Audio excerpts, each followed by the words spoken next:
Ramai lagi yang confused macam mana nak buat simpanan ataupun belian emas dengan Public Gold. Konsep Public Gold mudah sebenarnya. Semua customer beli emas mesti dapat emas. Dalam tangan saya ini ialah 10 dinar. 10 dinar ialah emas berkutilinan 999.9 dan beratnya adalah 42.5 gram.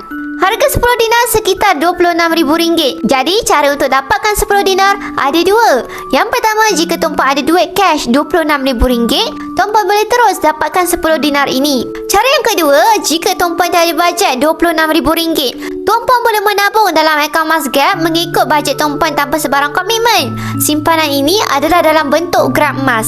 Bila cukup gram dalam akaun, tuan-puan boleh arahkan sistem untuk keluarkan emas. Untuk emas yang berat di bawah 21.5 gram, emas ini akan terus dihantar mengikut alamat tuan-puan mengikut pos berinsurans. Untuk item yang lebih besar seperti 10 dinar ini, tuan-puan boleh set temu janji di mana-mana cawangan Public Gold pilihan tuan-puan untuk tuan-puan ambil emas ini. Dan semua proses ini akan dibimbing oleh dealer Public Gold.